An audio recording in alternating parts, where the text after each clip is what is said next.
Ladies and gentlemen, welcome to the Darkstone Dossiers with your host, Anthony Darkstone. Greetings. Buonasera a tutti. Bonsoir. Buenas noches. Guten Abend. Bonne nuit. And a very good evening for all of you watching in the evening time. And for those of you in the afternoon time, good afternoon. And of course, morning time, good morning. Why am I doing that? Well, it is customary because we have people attending these shows from quite literally various parts of the planet in different countries, which is kind of nice. Here we have today, I want to interweave between the process of the performance of magic, what happens before it. I don't mean 10 minutes in the green room. I'm talking about the months of work that go into it, the consultants and directors, what to do, etc. And I'm highly privileged that one of the people who was responsible for a little bit of a show you're going to see is also here, an award-winning director, consultant. My goodness, I'll probably need about an hour and a half or possibly more to reel off all his accolades, but you will meet him shortly. So without a lot of ado, let's just kind of get to it. What I want to pull up first, and I think it's kind of important, is my guest, or one of my guests today, is Mike Elizade. I keep getting this wrong. Mike E. Okay, yeah, I've done it. Who very, very proud put up a wonderful shot. And I thought, you know what, let's share that with the world. So let's have a look at Michael's SAM certificate. And this is what you get when you join the Society of American Magicians. See if we can make that a bit bigger and pull it up. You get a nice pin, you get a card, and you get a really nice certificate, which I dare say Mike will grab and show us. Some of you will recognize that every time a member joins, or a person joins and becomes a member, the president at that time signs the card and the certificate. If you look closely, the president's signature on there is Joel Zaritsky. Who is Joel Zaritsky? For the three of you who don't know, he was obviously the president of the SAM in 2020 to 2021. And I am delighted to tell you that he is also the dean of our SAM International. Having said that, let me just give you over to Joel to say a few words of welcome. I'm just the guy behind the screen doing all this stuff. Pay no attention to what's happening behind. So I'm looking forward to today's episode of the Darkstone Dossiers. So thanks for all being here. Really appreciate it. Take it easy, everybody. Thank you, Joel. Now, we have a gentleman who in July we will start referring to as most illustrious. That's the way we refer to the president on formal occasions. But I want to bring him up to say a few words and to give you his catchphrase and a little information about what's happening in July. So, ladies and gentlemen, here he is, President-elect, Mr. Rothschild from Canada. Yeah, thank you. It's so great to see all of you from all parts of the world. And indeed, the theme in July, after I get inaugurated at Quebec SAM National Council meeting, will be We Welcome the World. And this will follow and build upon the theme set by our Dean of the Assembly, International Assembly, Dr. Joel Zaritsky, which was We Are the Energy, and our current most illustrious Tom Gentile, which is We Do More Together. So let's keep that going. Let's keep that going strong. Let's do more together, and let's keep up the energy. Thank you very much, Rod. Very kind of you. Let's get to the show. Have you got your certificate handy there, Michael? This is a good time to introduce Mr. Sure. Mike Elizade. Is it Elizade? I'm getting it. Got it. You just nailed it. Elizade. Oh, gracias. I'm just using a Spanish pronunciation. There it is. He very proudly has that. So, signed by, as I was explaining there, by Joel Zaritsky. So let's just get on with the show. Some of you may or may not know that, and we're going to talk about it quite a bit in this show. Mike, to use a baseball expression, knocked it out of the park. I mean, all the way from LA clear to friggin' Washington with an act that he did at the Magic Castle. I saw this, and this was the full 7+ minute act that he had done at the castle. And it's not often I feel like a lay person. It's not often my jaw hits the floor. but it did. And I watched it 8 times. And I've got to get this guy on my show. Then I found out some more stuff that he does, and that I definitely got to have him on the show. And he says to me, there's this other gentleman called Chris Philpott. And I said, that name rings a bell. And he said, well, I think you should have him on. And as we move along, you'll figure out why we've got both of them here. So I spoke to our wonderful editor who takes a lot of footage from these and cleans it up and tidies it and puts credits and things. And then we put it on the showcase. And I said to him, I have a really, really difficult task for you. This is an amazing 7 minutes plus act. I have no idea how to edit it down for this show. Not that I know how to edit anyway, I don't. I'll turn it over to your skills. And I got permission from Chris and Mike and said, look, and they said, yeah, go for it, because people can see the full thing on his page or website or YouTube. But just to give you a little taste of this gentleman's dexterity, and I'm using that word quite deliberately, you'll discover why. Ladies and gentlemen, here's a very brief extract from that Magic Castle act. You know, I have always loved monsters and magic. They have been dual inspirations for me my entire life. Two seemingly different things, and yet, in many ways, they deal with the same ideas. Creation, transformation, obliteration. Now, those same themes are present in stories of science fiction, fantasy, and horror in a more ominous tone. Creation, transformation, obliteration. Wow. They've never done that before. I promise to take you back to the beginning, but not just with these artifacts. I want you to see the effect at its simplest. Watch closely.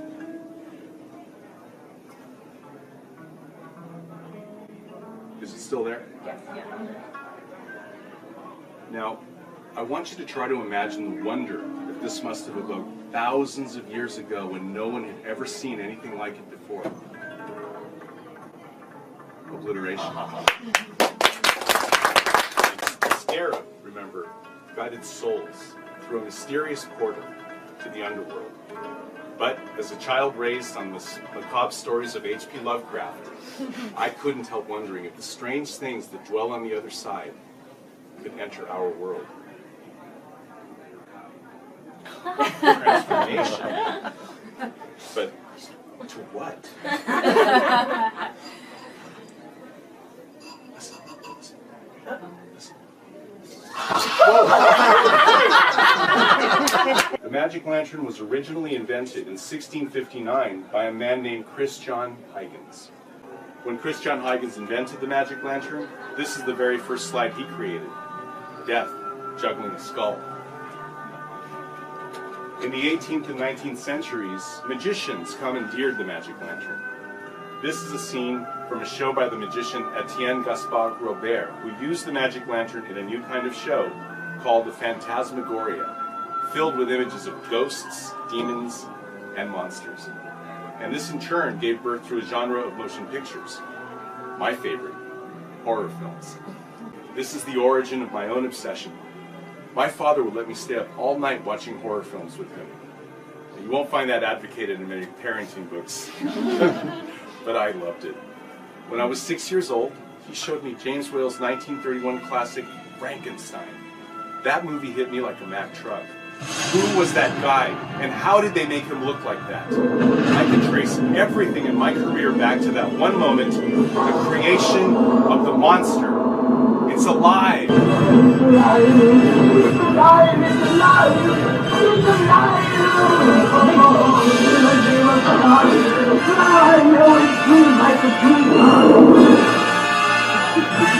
Whenever I see these luminous images, they're like phantoms dancing like quicksilver before our wandering eyes. The men in this image have long since turned to dust, as has the monster. These phantoms return to haunt us with the secrets of their stories. And when those stories end, and the specters fade, and the portal closes, we are left in the dark to wonder, are we watching them? Or are they watching us?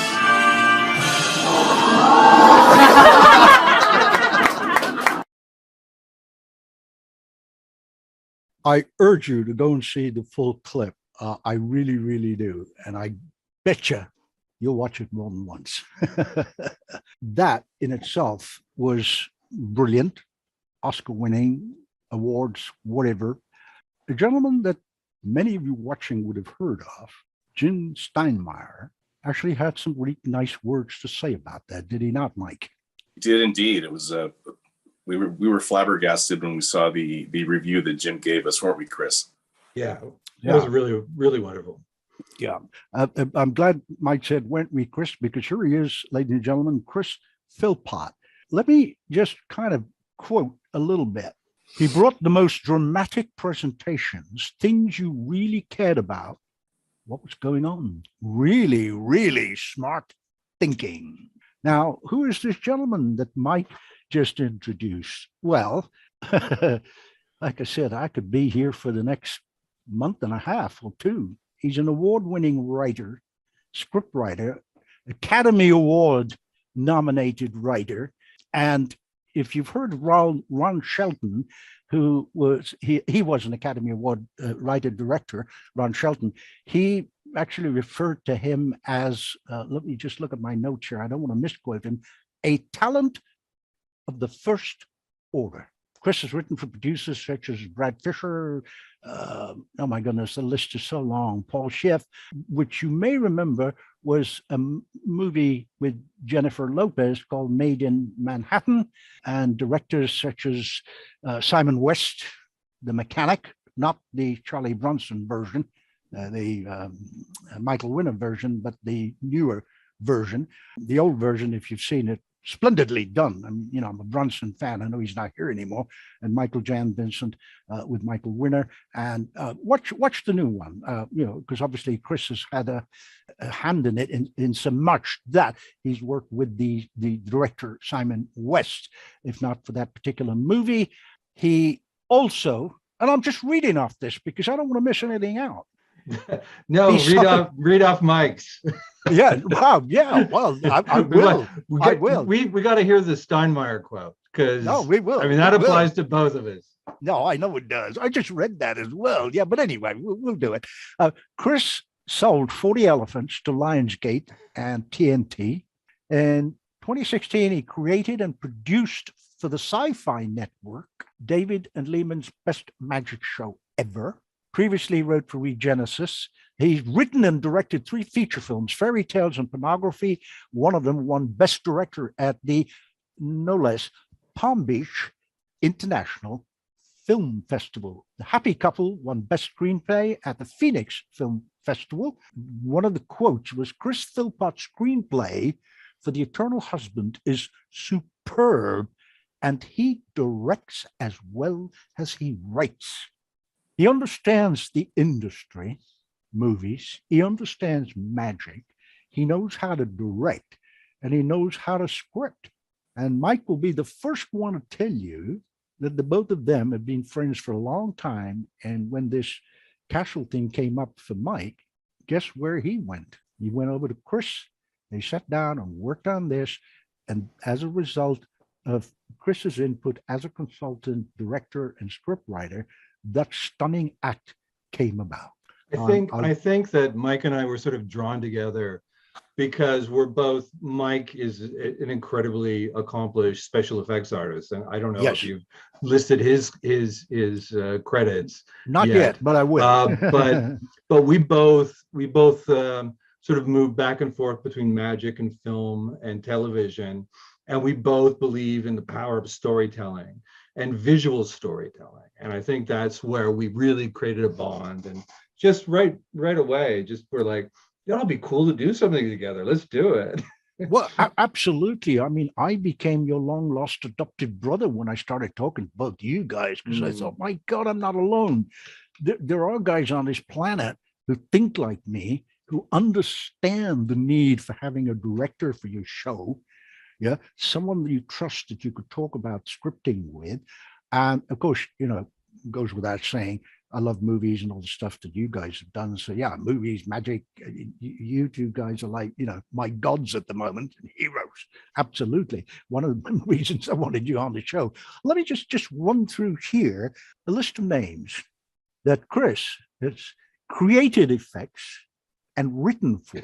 And that's just a short sample of names: Darren Brown, Justin Willman, Cyril Takayama, and 2 finalists for America's Got Talent. He's written and created effects for 2 shows for The Illusionists, including Now You See Me Live, and the show that Chris wrote and directed for Mike garnered rave reviews, which I've talked about, with the Magic Castle president, Jim Steinmeier, no less, writing, "Run, don't walk to see Mike's show. It's an absolutely amazing, one-of-a-kind theatrical marvel." When you bring, and this is a big hobby horse of mine, and I, preach this from the rooftops, do it in my workshops, and all, if you want to be good at something, a performing art, yes, you need a director, you need someone to bounce thoughts off, etc. And I've said this before, and I'll say it again. Nobody gives Meryl Streep $35 million for a movie, or Tom Cruise $35 million for a movie, because they don't know how to act. They know how to act. That's the reason they have good directors like Francis Ford Coppola, or any director you can think of. The director is there not to show them how to act, but what to act. Think about what I said. Grammatically, it doesn't make sense, but if you think about it, it does, and it relates to our performing arts. And no matter what level you're at, you got to bring that in. I know I've got a gentleman here by the name of Tom Messerall. I don't want to embarrass him, but he and I have a love for martial arts. And we bring that philosophy into some of our performances. I don't mean, we chop bricks up on stage or whatever, but there is a philosophy behind that comes into the performance. And then we go to others who understand that and say, could you look at that and could you direct it, please? It could be a simple thing like do that, do this, use that music. So anyway, that's my hobby horse. Chris's effects are in the Okay, repertoire. that's enough about me. Let's talk about Mike. No, I'm going to. No, I want to do this because I want people to understand. Thank you, Chris. I know. But this is kind of important, man. Your effects are in the repertoire. I mean, you create effects in the repertoire of thousands of magicians and have been translated into dozens of languages. Chris Angel's producer, Joe Monte, called Chris's 100 Monkey and Revolutionary.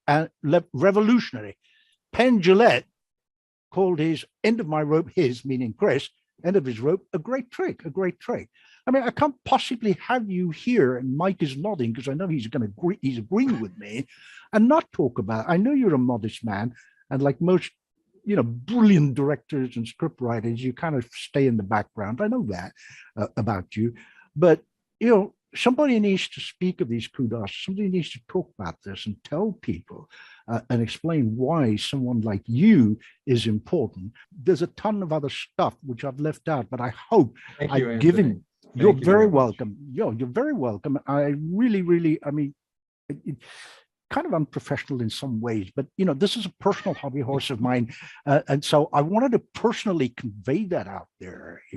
That there are absolutely wonderful, incredibly talented experts, specialists. Pick your own adjective. You're a writer, like you, and you've done a lot of this for magic.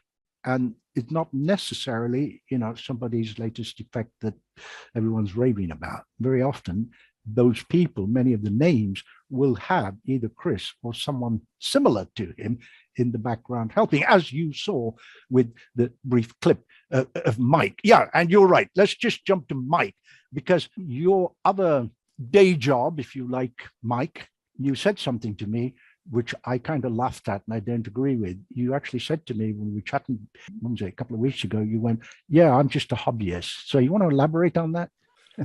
Well, yeah. I mean, the reason I was at the Magic Castle performing at all was because it's, magic is my hobby, and I was being visited by Joan Lawton at my studio, which is a special effects studio. We do creature effects for movies, etc.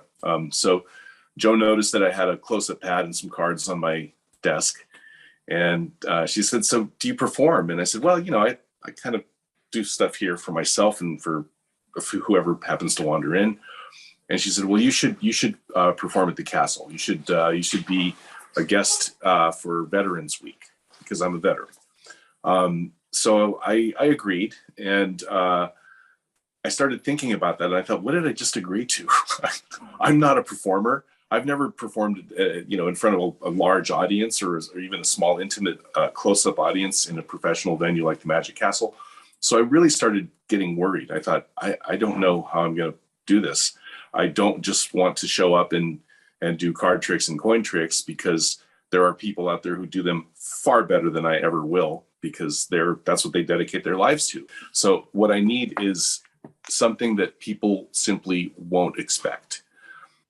So that's how it all started brewing. And I thought, I'm going to need a writer and a director, and maybe one and the same person can do both of those jobs. And that's when I started hearing people talk about Chris and saying, well, you got to talk to Chris. And I started looking into his, resume, which you so eloquently stated for us. It's impressive. It blew me away. I thought, oh my gosh, this is the guy. So we started connecting and became friends. And we started talking about the Magic Castle show. Serendipitously, as it turned out, I was unable to do the first Veterans Week because I was traveling for business. So there was 1 year behind. The same thing happened the next year. I was traveling to another country for another job. In the interim, Chris was writing. He was writing a show based on our conversations. He said, well, what effects do you want to do? What do you like? What's your favorite stuff? And it's so weird because initially we talked to, I said to Chris, I don't know. I guess maybe it would be nice to do sort of a tribute to the professor, Di Vernon. And Chris kind of steered me away from that and said, no, this should be your show. This should be something that brings to the table what you have created in your career, because it's interesting stuff. It's artifice, ruse, and subterfuge via movie effects. So that's how the whole thing sort of developed.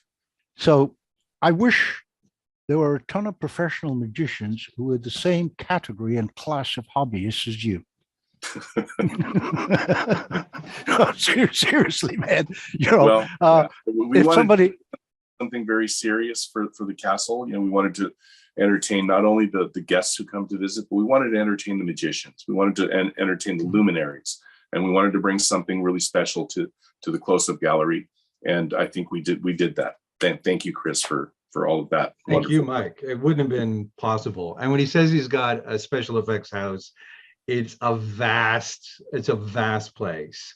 I don't know how many warehouses you have in there with people working around building, and it's all the real old-fashioned, but the effects with models and puppets and things you wear. It's not CGI. It's all that real stuff that just puts it over the top in terms of believability in a movie. And it's, Mike is the guy when it comes to this in movies.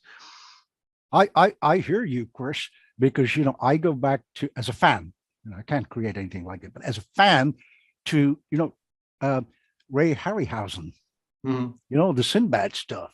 There was no CGI back in those days, No. I don't think they can figure out.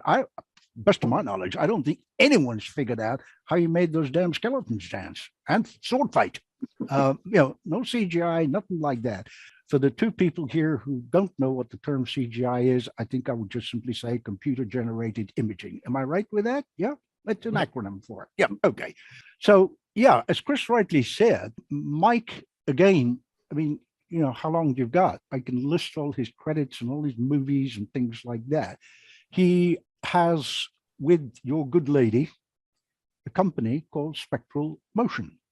And for that, you've worked on a ton of movies.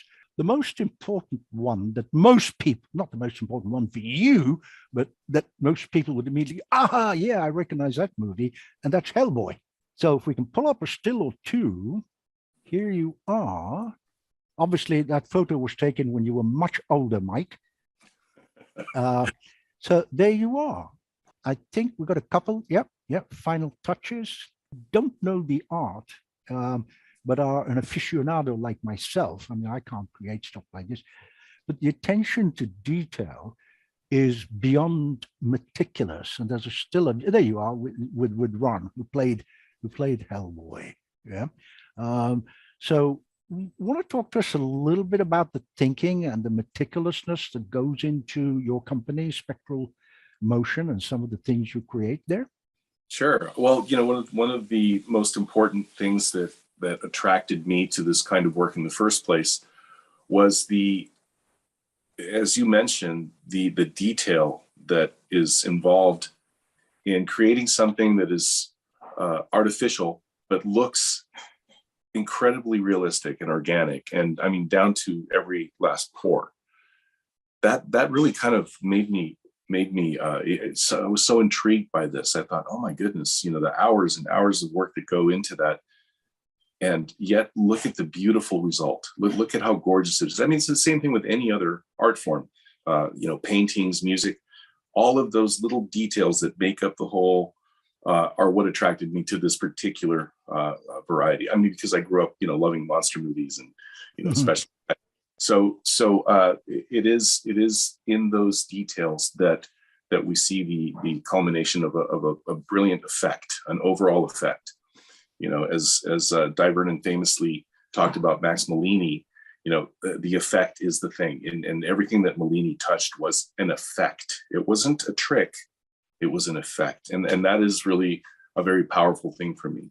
When you take those effects and you bind them all together with a strong storyline, then you've really got something special. So that was the impetus of with the pictures of Hellboy that you just showed. The reason that project was so important is because it is the project that Guillermo del Toro, the director of the film, approached me and Mary to say to us, I want you guys to open your own studio, and I want us to do this movie together.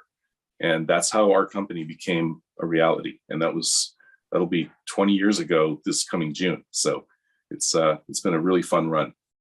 Absolutely. And I think, you've mentioned, in my opinion anyway, I don't know about anybody else, one of the finest directors on the planet, Del Toro. And he recently, last year, I believe it may be in December of last year, did, I believe, Nightmare Alley, if I've got it right. Yes. And the consultants on that were Jeff and Tessa Iverson from Canada, who most people watching will know who that couple is, and they're just awesome, brilliant, and definitely prove telepathy or whatever mind reading exists. Fine. So again, you get somebody like a director like that who can do Hellboy and then switch to something like, it's a whole genre. They're not monster movies. Hellboy, correct me if I'm wrong, it's not a monster movie. It's not a horror movie. You just kind of, okay, I'll go have a drink with this guy. He doesn't scare me. He stands up for truth. He stands up for justice. He stands up for that. I mean, I know you've served, etc. And we've talked about that. And, at the end of the day, that's what's coming from the inside out. And it's expressed, correct me if I'm wrong, in the creations of the creatures, or as you said, the tiny pores. And for as far as I'm concerned, you quoted the best there is, and that's Max Malini. I mean, he influenced so many people, including one of the gentlemen in the poster behind you. I know you were a great fan of his as well, Ricky J. And part of what you've done is use your other talent, your different magical talent, to create a series of busts of different people. And those busts now reside at the Magic Castle, do they not? That's correct. Yes. It was a passion project that came from the heart. I never undertook this project as a means to create a revenue flow, because it's really not that. They are available, but that wasn't the objective. The objective was, I want to memorialize these people in my own way, with the vast pool of talent that I have at my disposal. And so that's how the busts were came into existence. If we don't have a still of it, quite deliberately, I was going to put one up, and then I thought, you know what? No, go see it, because we can't do it justice. Go see it on Mike's Facebook page, and he's got pictures of it elsewhere. Just putting it up for a few seconds here would not do them justice, so I decided not to. But please go and look at them. I'm not even going to name them. Have a look at them yourself, and you will kind of go, wow, okay, I get it now, Anthony. I totally get it. why you sent me there. We did, however, get a couple of stills, which is fine. People can watch them elsewhere, but the stills from the castle, I want you to spend some time looking at those, please. Yeah, you really won't be disappointed. Please do it. Is to pull up the couple of ones from Max Mellini that you created, that you spoke about. I mean, look at that. Look at the detail on it. And if anybody who knows anything, look what he's holding. So the picture on the left there is closer to completion. The one on the right is a kind of in progress photo. Yeah. And we just concluded the sculpting process yesterday. So this is going to the foundry next, and it will be bronze and as you mentioned, Anthony, the cube, the block of ice that he's holding, will be cast in glass. So each sculpture will have its own individual block of ice, which, I would be the first to admit that Mellini didn't perform that effect frequently, but it certainly was a memorable effect that was a reputation builder for him. Absolutely. And if you've not studied, to the audience, if you've not studied any of Max Mellini's work, I really urge you to do it, no matter what your genre of magic is. I love that detail. And this is why I wanted to pull this up, because I knew you hadn't completed it. And I can't wait for the finished one, because I'm dying to see what the chain around his neck and the emblem is. And yeah, I'm dying to see how you're going to cast that, if you're going to do it in bronze or silver, because you're going to have glass for the ice. Yeah. How long does that process take, Mike? I don't mean, from the start and the sculpting. I mean, now that, say it's completed and it goes off to the foundry on Monday, how long does it take in the foundry before it comes back as that's it, it's the bronze, it's done? It takes them a few weeks to do. It's quite a lengthy process. First, they have to mold the sculpture that we give them. First, they have to actually separate it all, take the arm off, put it into manageable pieces, and then they create a mold, a rubber mold, a silicone, and then they create a wax version of the original sculpture. They pull that out and clean that up, attach the arm, do all their work that they have to do ahead of time. Then they take that wax and they dip it into different types of materials.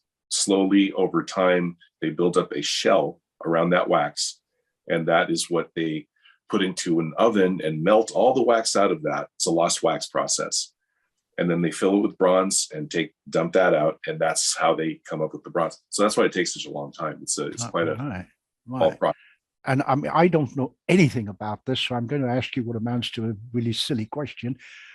I suppose you have to do it at different temperatures, or does it stay at the one temperature in the oven? That's actually, I'm not sure about that, because we don't do the process.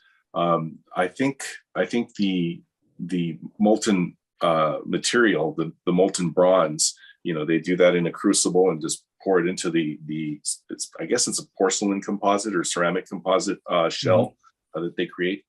And there are very specific steps that have to be taken to not damage that mold and to make sure everything is done correctly. It's quite a process. I wouldn't want to be involved with it, because I don't want to deal with molten bronze, which can vaporize your foot instantly. Yeah, that'll be one effect they talk about. Yes.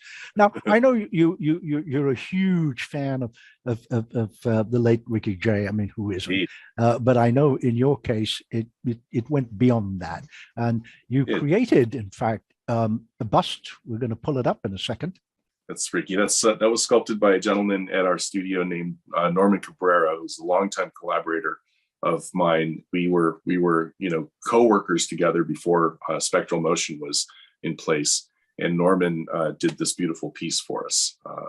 Ricky is a very special figure in my magical development, as I'm sure he is for many, many people.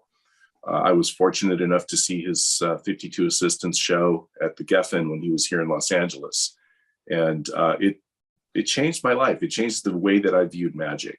And I think that had a lot of bearing on what Chris and I ended up doing for the Castle show, because, I learned from watching that that presentation, just how important the narrative was, how powerful that part of the presentation is. The effects are special and important, but the narrative is the superstructure that carries it all. And I really learned that from that one show. That show changed everything for me. So that's why Ricky is so important to me. Well, he was also, as many will know, a remarkable actor and appeared in quite a few films, one with Gene Hackman, the title of which I can't recall, and of course, a couple of cameos on The X-Files. And for me, I don't do the cups and balls. Sorry, you were going to say, go ahead, Mike. Sorry to interrupt, but in The X-Files, his character name was Malini the Great. Yes, I know. Yeah, I know. Yeah, that was a kind of in gag for those who knew.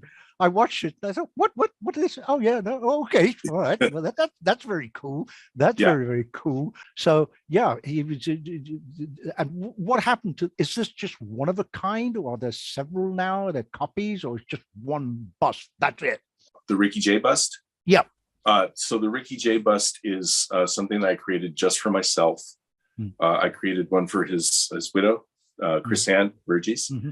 I made one for Michael Weber, who was his business partner, and one for David Copperfield, and that's it. Because you actually went up there to David Copperfield's museum, and I believe presented it to him. Yeah. And like I said, we could run stills of you in the museum and things like that. And at one time, I think it was probably a year ago, no, maybe a year and a half, something like that.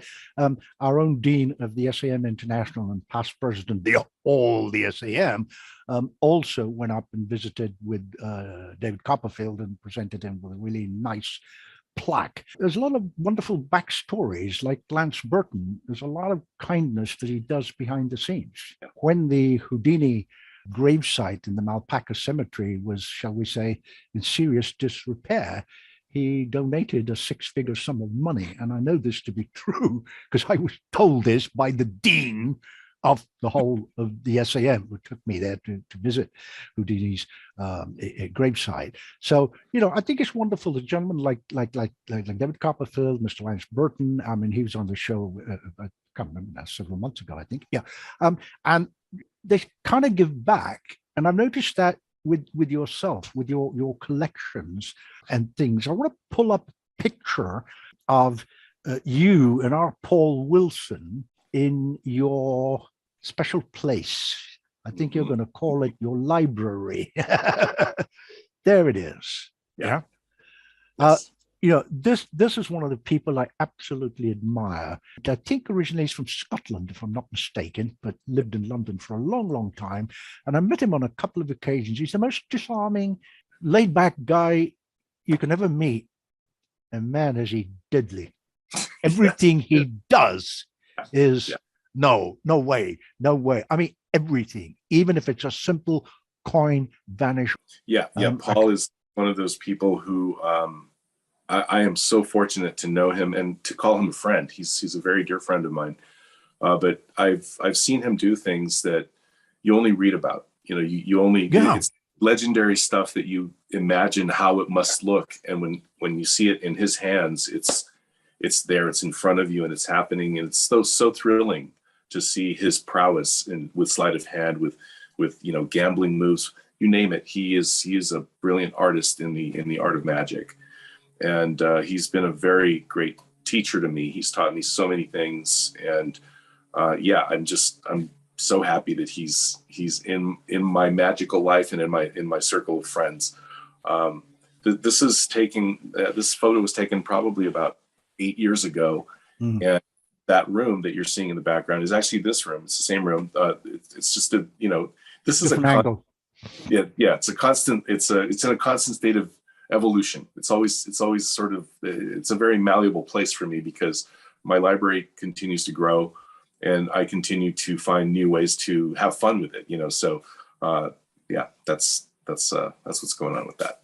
Well, I haven't seen or hung out with Paul for probably a decade. He also made, I can't remember which company it was, a wonderful television series where he wasn't exposing magic, but exposing cons. Yeah. Yeah. I Yeah. can't recall the name of that series, but it was absolutely genius. Can you recall the name? I can't think of the name, but I No, know I what you're mean, the one I mean. Yeah. So we've got some plans in the offing, which I won't reveal too much, but I'll probably be hooking up with him in Spain around the end of September. So I'll give you the heads up on all of that. And if you can come and join us, that'll be fun. Yeah. Because we're hoping.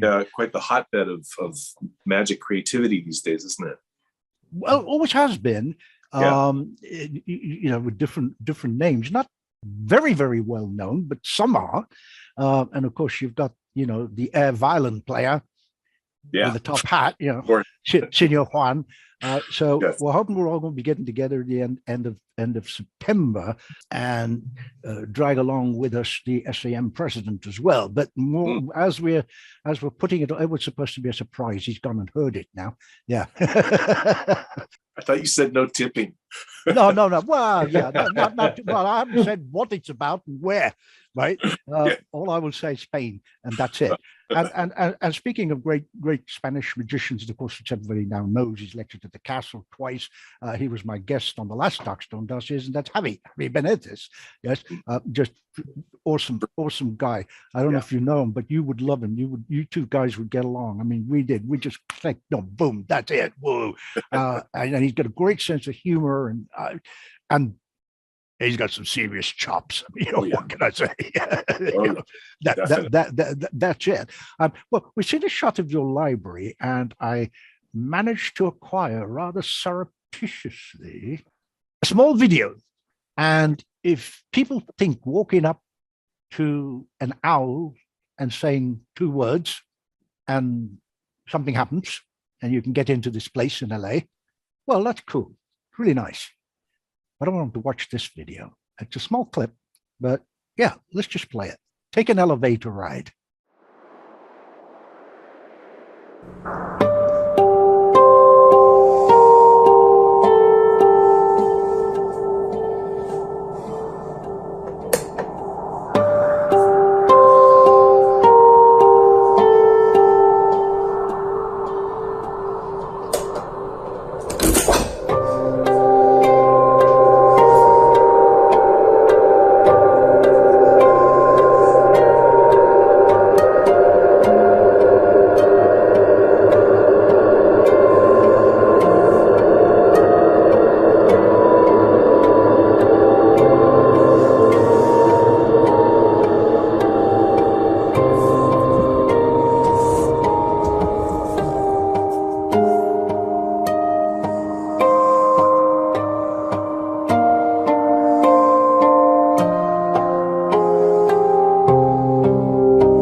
That's all you're going to get. That's all you're going to get. That's all you're going to get from me, right? You win a free ticket if you know where that place is. By the way, the free ticket is not good for anything. It's not good for anything. It's just free. Come on. We're a cheap show. What can I say? Yeah, but it's a free ticket. Yeah. Okay.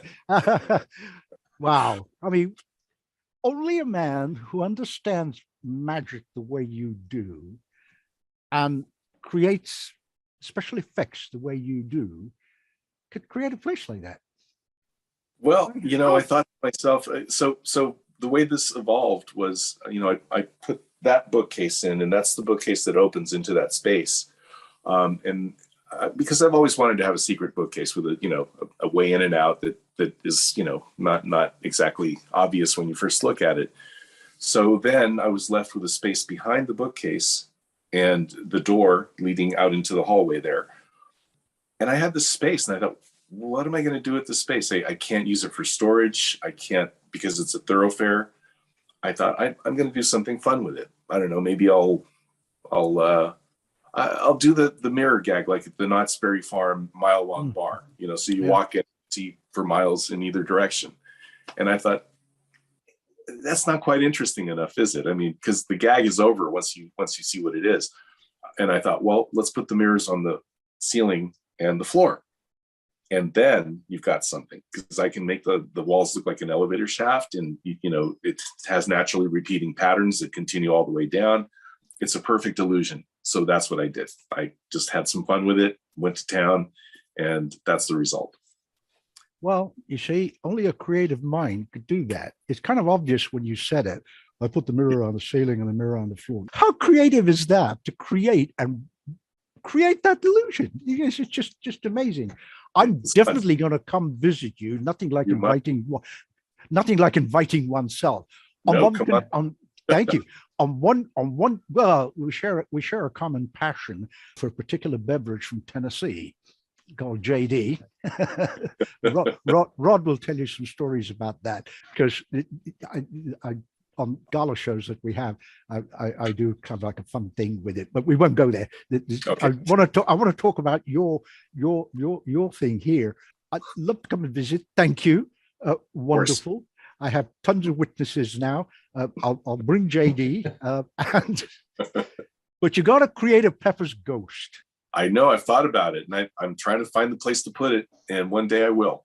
Okay. Okay. Yeah. No, if anyone is going to do it, you got to be the man to do it, because you understand effects and you understand magic. It's a deal. It's a deal. We've actually had a little practice. A few years ago, we created a piece for Imagineering, and it was a miniature that Guillermo del Toro was developing, a project. And we had the opportunity to create a diorama miniature that you could look into a little curtain and see a Pepper's Ghost effect that we had designed for them. So it's in the works. I definitely want to put one here somewhere. So when it happens, I'll let you guys know. Oh, absolutely. Listen, do you actually create custom things? So like a magician came to you. Well, I know Chris does, because he's, created effects and so on. And I read off a list of notables that Chris has done. Say a magician came to you and you said, look, I've got this idea and I want to do this, not necessarily, an octopus that rock and rolls, if you know what I mean. Because I love that. I call it the octopus. I don't know what it is. I just want to call it an octopus. Fair enough. Yeah. Yeah. No, we should give him a name. Kirk. From Kirk Douglas. Damn, I'm dating myself. 20,000 Leagues Under the Sea. Yes. So I must have been 8 or 9 when I saw that with my dad. Kirk Douglas, yeah. But anyway, yeah, call him Kirk. Yeah, I've named him Kirk as far as I'm concerned. Yeah, okay. It's an in gag for everybody here. That's the in gag. All right. Yeah, I love the worms out of the cards, man. I mean, when I first saw it, and you know what? I still don't believe you. You're not a hobbyist. I don't care. You keep calling yourself a hobbyist. And I'm telling you, there are pros who don't get anywhere near you. Seriously. Well, that's how good you are. Well, Steinmeier said it. What can I add? What can I add to that? Nothing. But I know you also have a passion, really, because you can't be in this business and do it right without passion. You really can't, because that's from the inside out. And you express that through all kinds of creativity. And what you cannot do, you get from others. What am I talking about? I'm talking about this painting called The Juggler, which when I first saw it, I went, wow, look at that. Let's pull it up. How cool is that? I forget the name of the guy, really. I should have it written down somewhere, but I can't. So this painting was inspired. First of all, it was inspired by Hieronymus Bosch's The Conjurer, The Juggler, as it was known originally, and it was a commission piece that I asked Victor Safonkin in Prague, Czech Republic, to paint for me because I saw some of his other work, and I was very impressed, with his handling of oils. So I thought, boy, it'd be really cool to have Victor's take on The Conjurer, and this is what he came up with. This gorgeous painting. It is. It doesn't really do it justice, like most paintings, you see a picture on it and then another picture on Zoom. You're kind of going, yeah, okay, fine. Yeah, there's a guy tapping a box and a rabbit's coming out. No, it's a painting. It's a work of art, hours, months, probably a year or more gone into something like that. And then there's also the technique of once it's done, how you varnish it, because many a good painting, not destroyed, but changed, shall we say, if the varnishing wasn't done right. Let's pull that up again, Mike, and you just talk to us a little bit about it. Did he actually explain to you what his thinking was, this one? Well, the color palette is very similar to the original painting. The performer the Bosch one, yeah. Bosch performer's wearing red. One of the spectators is wearing green. He said that one of the spectators, his head is transforming into a donkey's head. He's literally being made an ass of, because he's being pickpocketed, as in the and the effects that are being performed on the table. He took quite a bit of artistic liberty with those, a lot of license, and I really wasn't dictating anything to him. I said, look, I want this to be what you interpret from painting, and that's what he came up with. So there was no brief from your part. You just kind of other than look at Bosch's work and then just go, wow. Yeah. I mean, that's incredible. Is this gentleman in Prague a magician as well or not? He's not. No, I mean, he's a magician. Oh, wow. But not a practicing magician. No. Let's pull that up again, because me being me, and I'm quite fond of Leonardo da Vinci's work. The reason for that is that, like myself and you and Chris, and a couple of us over here, we love mischief. And Leonardo's every single painting has mischief, including the famous that everybody knows. It's not even a painting, it's a friggin' wall fresco of the supposed Last Supper. Yeah, as the little hand with the dagger. Everybody's trying to figure that out, and everyone's analyzed it and found stuff. Anyway, I'm looking at this and looked at it and I went, wow, love the dog. Because in the Bosch painting, the dog's at the bottom. Yeah. This one's up there. It's not the same dog, but it looks like, he belongs to the same family of dogs. Yes. I know it's a different breed. I know. I love dogs and horses. I know it's a different breed. And I was particularly struck. I'm saying all this because I want to get yours and Chris's opinion on it as well. I was particularly struck by the way the dog's paw is there. Because if you're looking at it as a painter painting a dog's paw, anatomically, it's not quite correct. Anatomically. So there's a little piece of mischief there deliberately with the paw. And I then went, oh, gods of all magic, look at that. He's wearing a smartwatch. Did you notice that? There's this guy from the 16th or 15th century or whatever century, and he's wearing a smartwatch. Yeah. So I love Savokin's take and mischief in this painting. What are your thoughts and Chris's now that I've pointed out a couple of the obvious things to me that were obvious to me? Well, I think Victor is very playful with his work, and he does sort of insert anachronisms into his painting sometimes, just as a tongue-in-cheek kind of thing. It's just like you said, he's just having fun. He's having some mischief with the work. Absolutely. I think to be fair, or to give him the kudos he deserves, let's pull up the Bosch one, the Conjurer. Yes, let's pull that up. To be fair, I mean, pretty much everybody has seen it. We've got that there somewhere. It's coming up, I think. Yes, there we are. There it is. Right there we are. This version is also here in my library, and this is a reproduction that was painted by a really great artist named Daniel Horn. And his specialty is to paint classic monsters. He's painted many versions of Boris Karloff as Frankenstein, Bela Lugosi as Dracula, all of the original Universal monster films. He has done really stunning work based on those creations. So I thought, I'm going to see if Daniel will do a reproduction for me, because I've seen prints of this, but I wanted painting. I wanted something that was true to the original, and a painting on wood, and that's what Daniel did. He created this beat for beat after the Bosch painting. Right. It's just, when you say wood, is this on canvas, or is he put it on plywood or some such material? It's a piece of hardboard. Right. Yeah. Right. I mean, this guy's going to make a fortune, creating plates for $100 bills. He's that good, isn't he? I mean, look at that. I defy. I'm not an art expert, but by no means. I defy anyone to hold that up against the original and kind of find the difference, because I know it's zoom and it's a still, Sure. but he seems to have got the brush strokes and absolutely everything.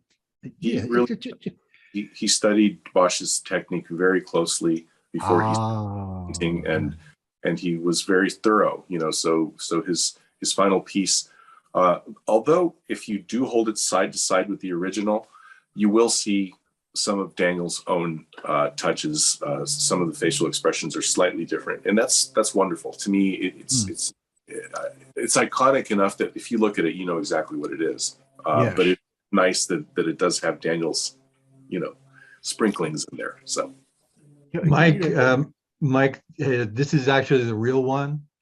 We got together, we switched it. So, you know what, Chris? I'll believe you. You two guys together are pretty much capable of anything. I want to be in your gang. Okay, that's it. All right, I want to you're be in in your gang. Thank you. Yeah, I'll be in your gang. Well, I own stock in JD. No, I don't.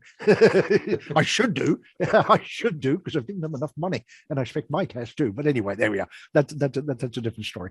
No, but as you were rightly pointing out as well, Chris, the detail on this, the thing that fascinated me about this was always the dog, the pickpocket thing. Yes, obviously everybody spots that, but the top left-hand corner, if Joel be kind enough, pull it, there it is. Now, what is that? There's a lot of controversy. Do you have any, Chris, and Mike, do you have any thoughts? I mean, people say it's a stork's head, whatever. It's a bird of some kind. I'm not sure exactly what the heck it is. Okay. I was hoping you two guys okay. As long as you're calling it that's fair enough. I've always been intrigued by it. I never quite understood its purpose in a painting. It's a little mysterious, isn't it? I mean, it's just. I mean, it could have been just like, well, I'll call it a porthole. I know it's not a ship, but it's a round window. It's a porthole, and it could have left it at that, and that's fine. Sure. What on earth is this little thing coming up? It's like a bit of shadowgraphy or somebody doing something, and there's been tons of stuff about and speculation and controversy. Yes, this is it, and that's that, and people have seen. And what was the intent? What was the purpose of that particular thing? And I'd seen this painting a million times, and I'd looked at it, I'd studied it, and I'd never realized until very recently that the woman whose pocket is being picked is actually producing frogs out of her mouth. If you look very closely at the painting. Yes. Yeah, and it's something that surprised me, because that's something that performers of this era did. They produced, they regurgitated things, which David famously done. But it was surprising to me that one of the spectators was producing frogs. So I don't know. Yeah, well, that's another piece of controversy. I mean, you've just said it. The woman. Other people think it's a member of the clergy. Some people think it's a member of the clergy. Correct. Yes. So, no one's ever really agreed on it. And the logic they've come up with, well, if you look at the other ladies, their headwear is different. Yeah. For the era, whenever the era was back in that century. Well, obviously the nun is pretty obvious, but then again, clergy, there's a nun standing there. Why wouldn't there be a clergy? Member of the clergy, whatever he might be, a cardinal or bishop, whatever, I don't know. And his kinesics, the way he's leaning forward, which is fine, but as you've rightly said, Mike, why not would frogs be coming out of his mouth? He's not the performer. It's a fascinating piece by all accounts. And like you know, I've sat there and looked at, well, not the real deal, obviously the prints of it, and it's just totally fascinating. And I can't really explain why. I really can't. Yeah. Does it have the same effect on you? It certainly does. I mean, it's certainly some of the earliest imagery of the cups and balls, for example, being performed. And for that reason alone, you know, Ricky Jay talked about that in his show with the famous paintings of Om.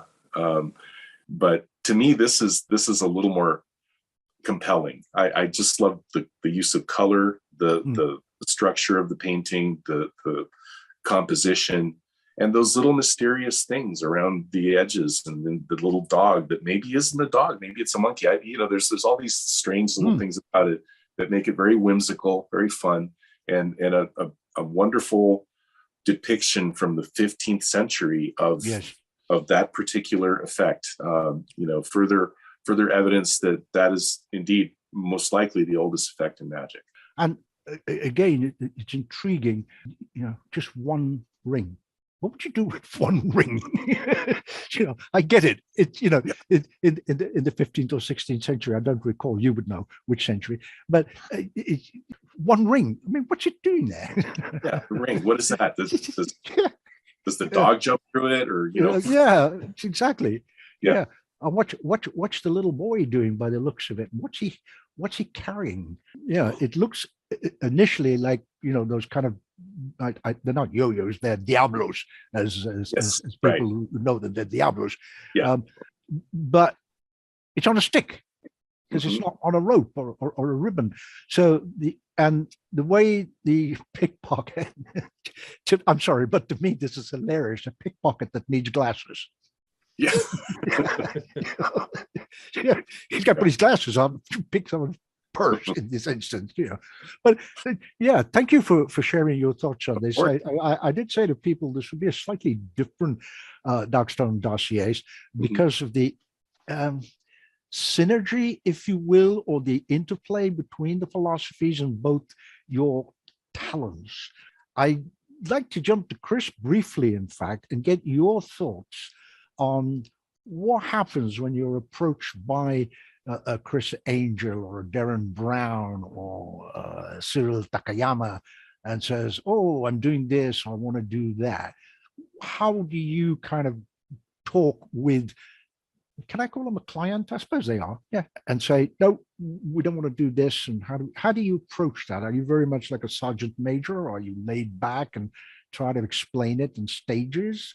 Well, I mean, it depends if I'm doing an effect, just, you know, making an effect for them, in which case I'm just being brought in as kind of a hired gun.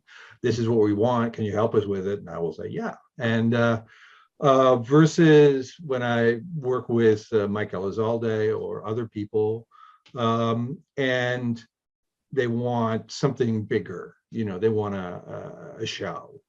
And my goal is always, let's do something let's make the most you show we can do.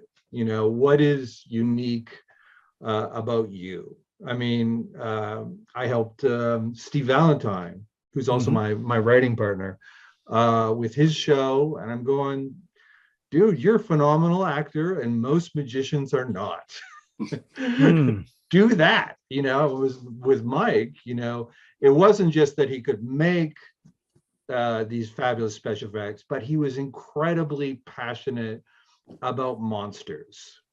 And it sort of became, you know, from the very beginning with that monster that comes out of the deck of cards right to the end where we produce the monster. This is an expression of Mike's passion. I mean, we talked a lot about, you know, the first meeting, I hardly think we, you know, I didn't produce any ideas. I just asked questions. And, you know, when Mike told me about the first time that he saw Frankenstein, that it changed his life, and both started him on the path to movie magic and his love of magic.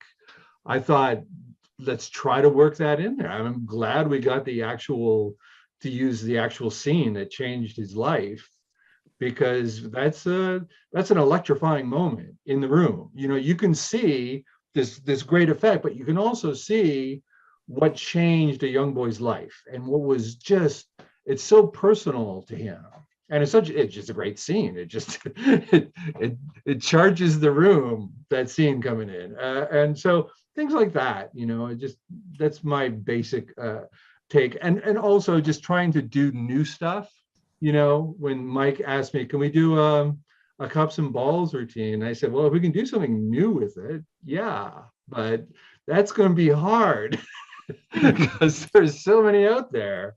But we figured it out. We figured out something new, and I think it. I don't know if you noticed, the cups were patterned on the cups on the wall of Benny Hassan. The maybe not cups and balls origin story of magic. So that was sort of our in to create the cups and balls, and Mike had the idea of actually using scarabs instead of balls. You know, and you bought one. You bought an actual. I did. I bought an actual unearthed scarab, and we use that as the base for our show. That's the scarab. Oh wow! Scarab. Beautiful. And that's the cup. These were cups that I had custom made by an earthenware fabricator and artist back east, and he made these beautiful cups for us.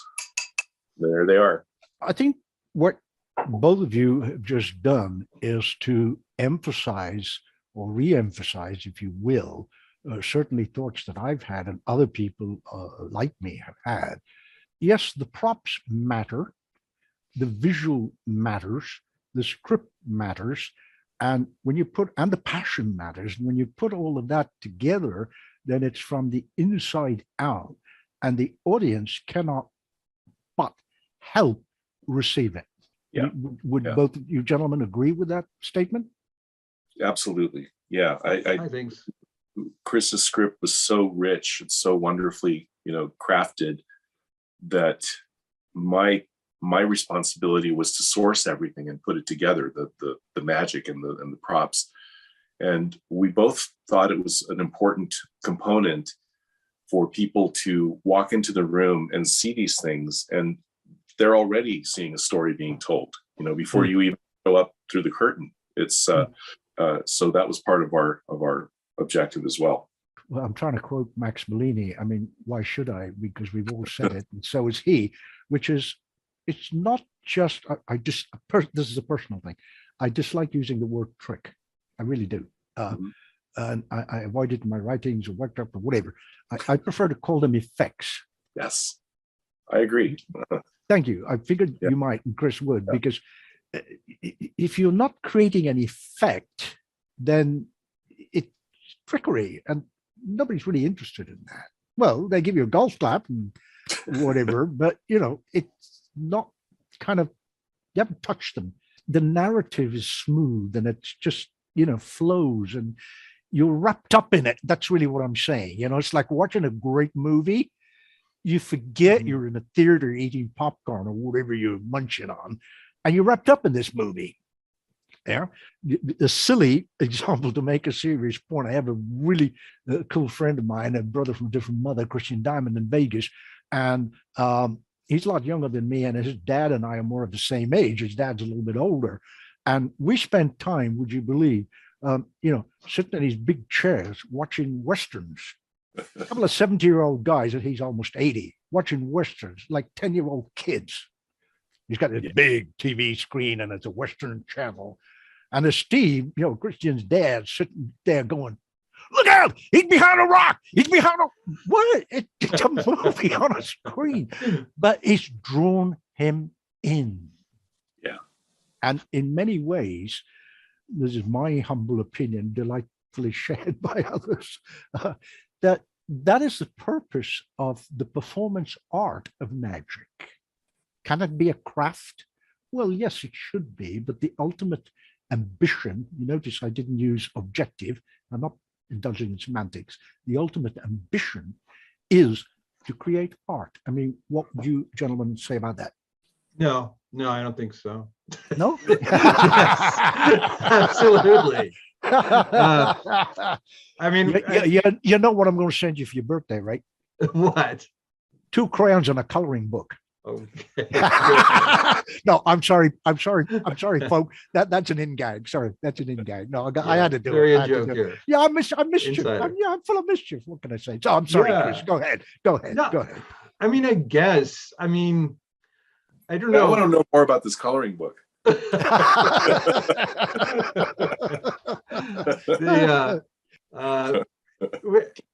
I don't know if we talked much about art. I mean, we were just trying to create something that's really cool that would transport people to another place, enchant them. You know, did we talk much about you art?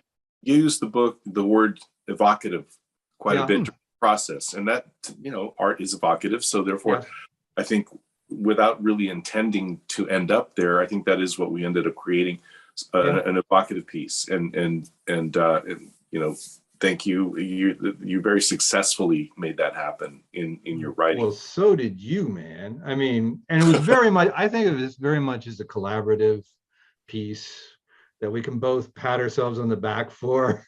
You see, all good art is collaborative. You've got the director, then you've got Meryl Streep or Tom Cruise. You see, it's a collaboration. It is.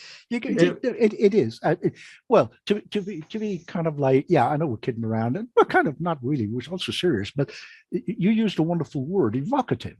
So I think if you're doing it, you know, even if you kind of go, bow, boom, and the card has come to the top of the deck, that's evocative. Yeah. Well, sure. Gentlemen, I think we could be here for, oh goodness, forever, you know, talking with you guys and picking your brains.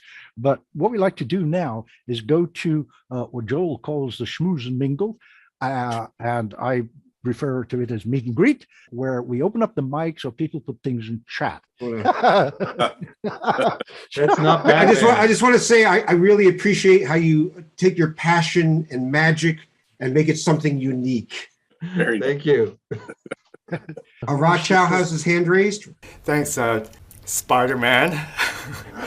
Actually, the first time I've seen Batman as Spider-Man. That's quite a transformation there. Do you have any input on that, Mike? There, Mike. I don't know if it's safe to mix the DC and Marvel brands like that. That's a no, man. You're right. So I want to say this, yeah, absolutely incredible Darkstone Dossier. Everything was so well organized that we actually got the whole, you know, got the story. I mean, I'm sure there's a lot more to the story. Mike and Chris working together, but really so interesting to hear about that and then to see about all Chris has done for all these magicians. That it certainly is an impressive resume that you have, Chris. And then to work with Mike and see that come together in that first video. It was amazing. I was shocked actually when those worms or the octopus hands came out of that deck. Thank you, Mike and Chris, for coming on, and thank you, Anthony, for organizing this. It's great to see you both. And Anthony, thank you again for having them on your Darkstone Dossiers. You're most welcome, Rob. Most welcome, and thank you for your kind words once again. It's the guests that make it. It's people like Mike and Chris who come on and you know and share their talent. And their thoughts, and hopefully between the lines, people watching this go away, oh, I never thought of that, you know, think of it. And if we want to grow in any art form, then the ambition is to not just grow, but evolve. As you know, I mean, I like to get guests on that I can relate to as well, because it's from the inside out. You know, we're going to have similar passions and things. And when Mike said to me, let's have Chris, I went, yeah, great. Yeah. Do you think he'll come along? And went, yeah, he'll come along. And I found Chris sort of laid back, easygoing guy, one of those people. I'm sure you've all felt this, that you feel that you kind of know, you know, just somebody like your longtime pal. Mike's nodding away. I know you know him and you spend time with him and you're good pals.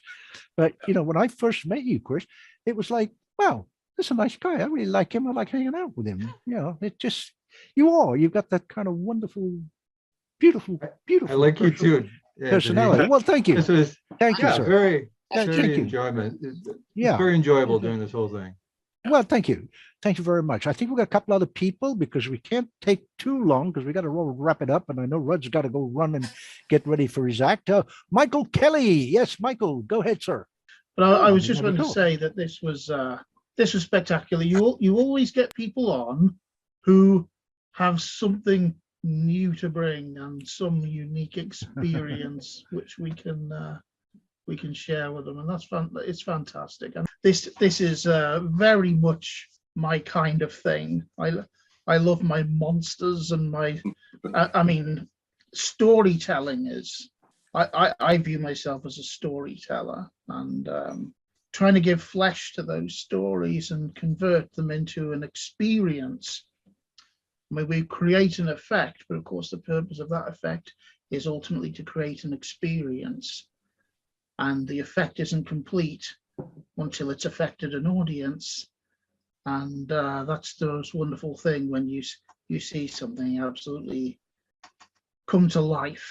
And it is very much like a special effect in the movie. And I am a great fan of physical effects rather than CG effects, personally. Yeah. I grew up on the old movies as well, and when something's solid and real and three-dimensional, it just gives it so much of an extra boost.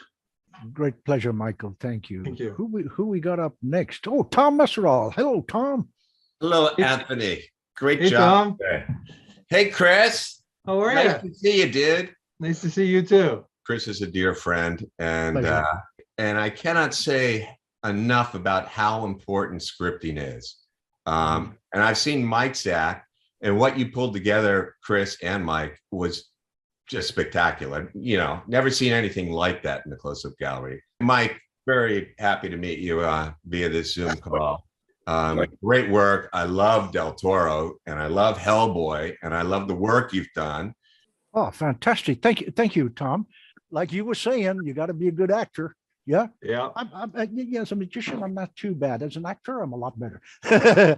So, basically I rely on those skills. Paul Vigil, I think many of you folks know who that is. He has a good buddy in Vegas. Paul told me that Johnny Thompson, blessings for his memory, would speak in Polish. It was gibberish. And this came about, as Tom was saying, I wanted to do something slightly different, not quite a card stab, but similar.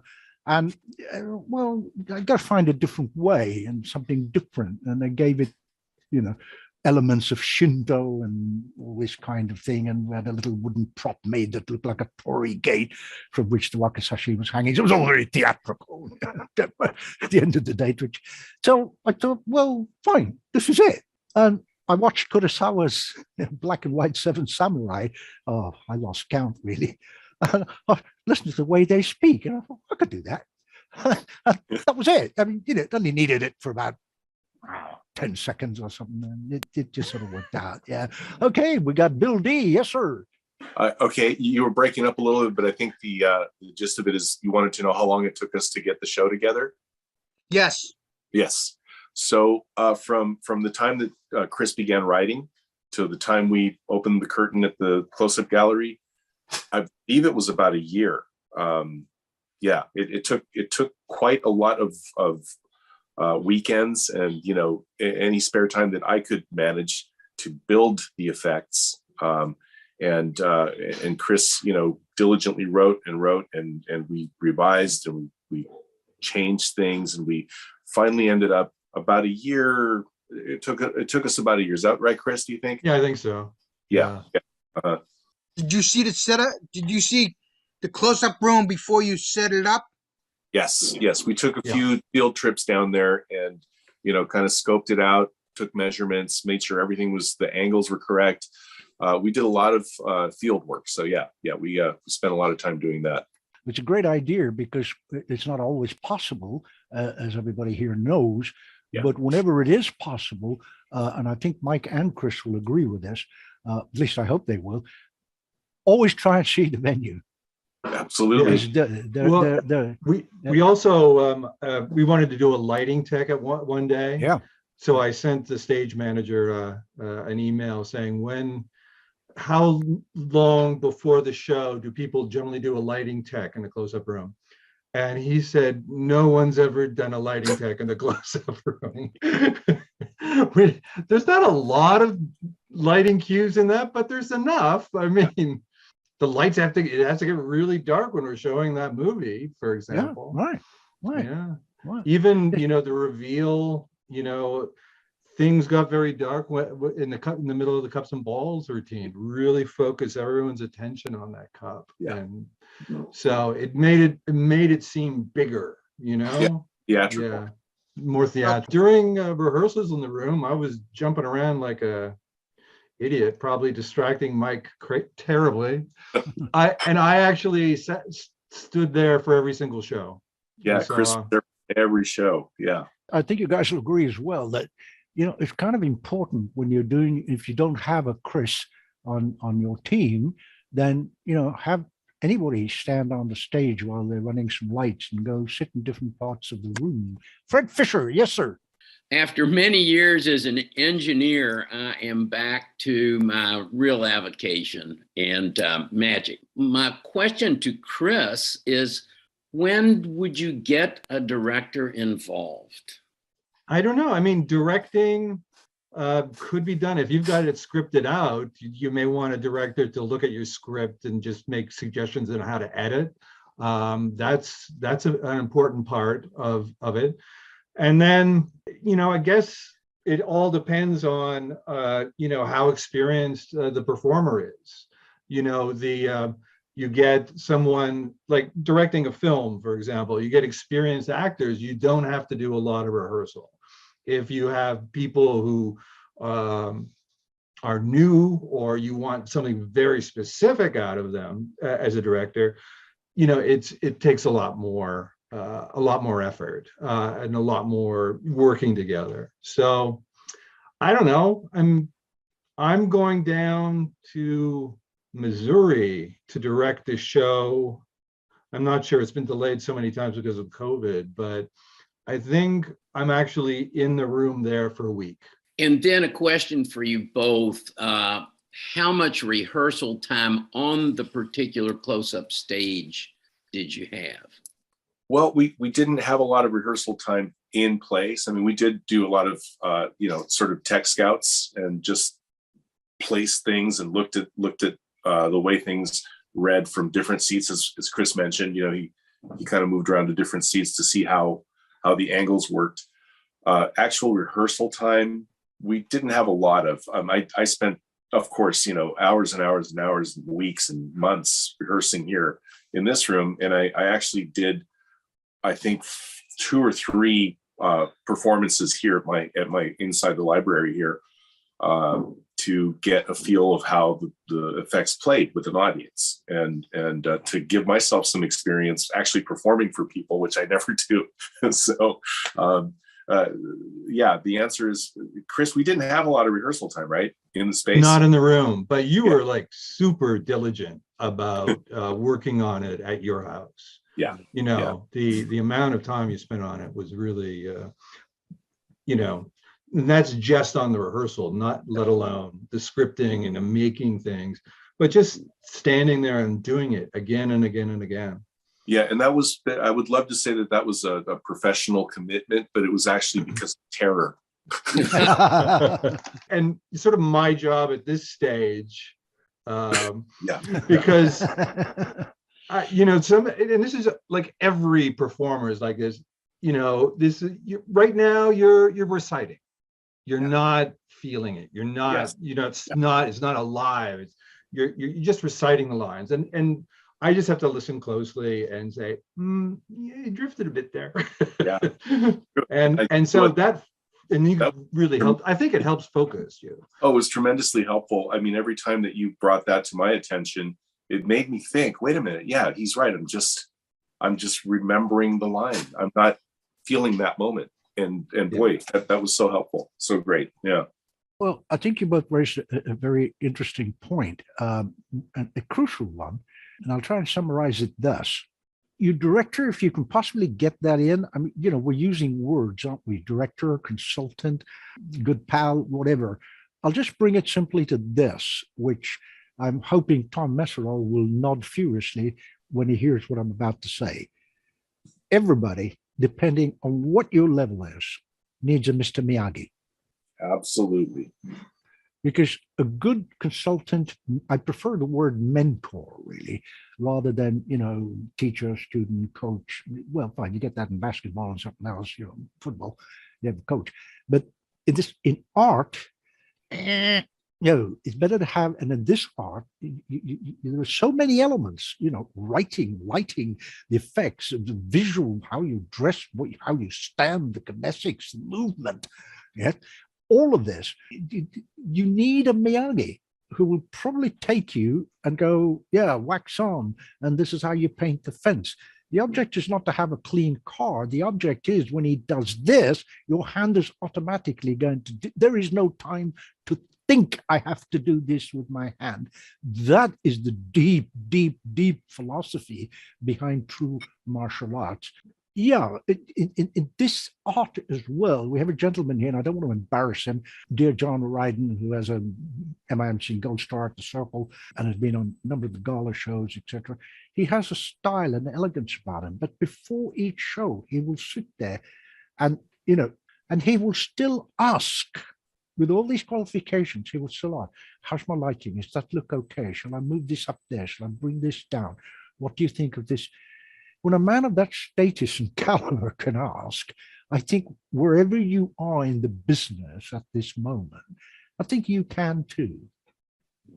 And the names I read off in connection with Chris, everybody from Dan Harlan, Cyril Takayama, Chris Angel, well, they're going to talk to him. And you can't mince words. I'm sure I'd love Mike's take on this. You can't be gentle about something. You could go, well, you drifted way too much that way, or your face tilted a little bit too much, or you got that much excited in the wrong place. Tone it down. Would you guys agree with that? Totally. Yeah, that was one of the things that Chris and I understood about one another, is that if Chris had something to say, that he should say it, and as you said, not mince words, and that I would have a thick enough skin that I would take it in the right vein and put it to work and not take offense to it. So I think that's one of the reasons we became such good friends, is because we were honest with one another through this process. And the honesty, I think, is the best way to build a good friendship. And I think, I hope it wasn't too mean or anything. No, I had an acting teacher once, and not that I'm an actor, but I studied acting so I could direct. And she said, actors don't lose their talent, they lose their self-confidence. So always when I'm directing someone or working with them in any way, the last thing you do is undercut their self-confidence. It's just, you have to sort of strike that balance between honesty, but the creative people just put themselves out there, and the ego that they have is a self-defense mechanism. And, you can't, because it's scary to put stuff out there. And, I admire artists for that they can express themselves. I don't know what I can add to that, really. I mean, you sort of said it all in a way. There are two separate functions, basically. Yeah. And my rather silly analogy hopefully makes a serious point. That's why you got a couple of windshield wiper on the front and you got one on the back of the car. Yeah. If you're driving through a thunderstorm and just the front ones are working, you can't see squat if the back ones are not working. So it's this actor, director, mentor coming together. And as Chris was saying, you're not saying, hey, Mike, you're bad, you shouldn't do this, and you hold the cup down. It's not, because he's not talking to Mike, he's talking to Mike, the performer. It's not personal. And I guess that's what every good director does. Yeah, I mean, I think you can make make a lot of changes with small increments. And it was, for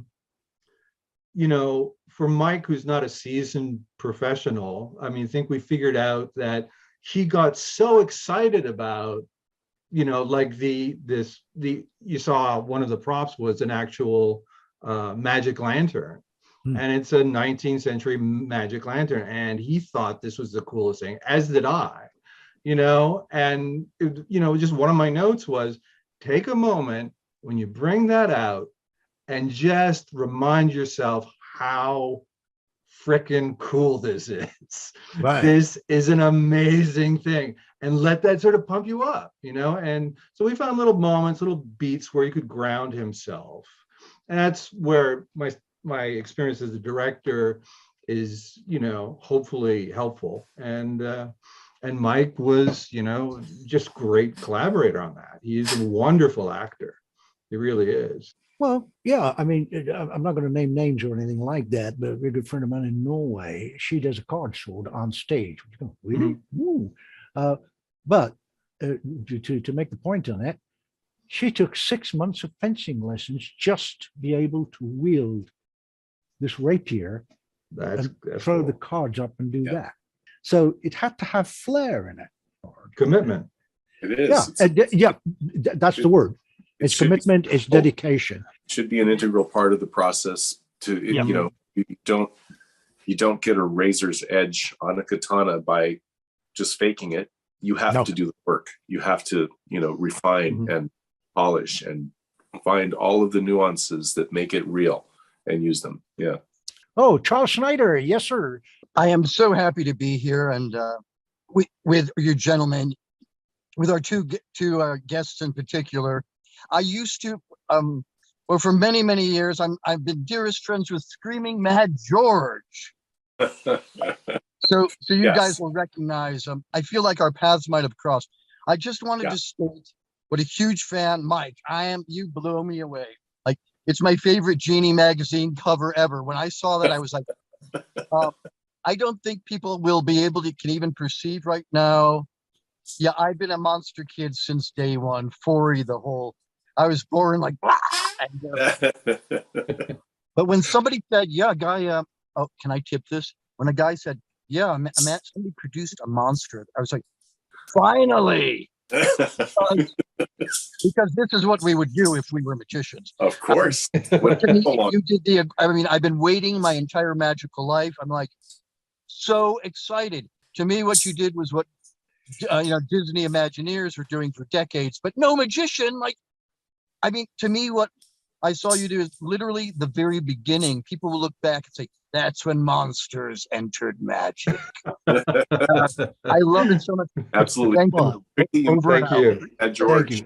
He was Screaming Mad George was present at the shop where I began my career, where I got my very first job. And, I had read about him and had seen his work. And I had no idea that he was going to be one of the artists working at the studio where I was getting my first shot at creating creatures, monsters for movies. Steve Wang was there. It was a monster kids who's who. And I was love like that. stagger into that. So, yeah. I'm going to try and talk these two gentlemen, my guests, into perhaps coming up with another couple of things. I don't think we can stop just there with this. For those of you who didn't hear me, all we could do was to extract from that castle act. I urge you, please, to go to YouTube.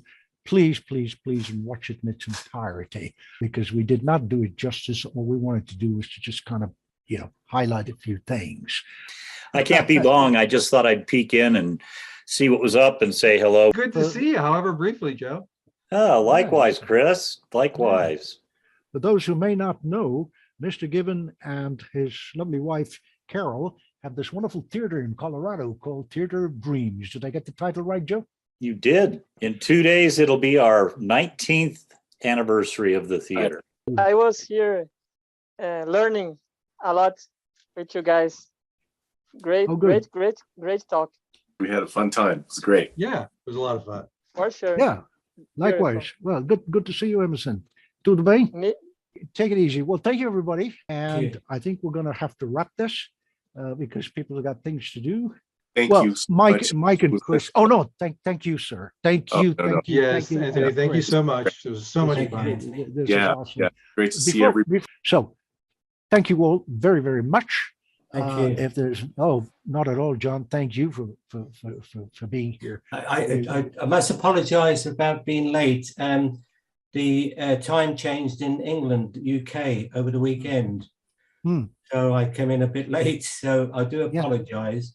But what I saw, I really appreciated. Thank you, Mike. Thank you, Chris. And thank you, Anthony, for facilitating a wonderful evening. Thank you. You're most welcome, John. Thank you very much indeed. Well, if that's all at the moment, then I think we'll just call it a wrap and wish you a very pleasant Sunday and a wonderful week.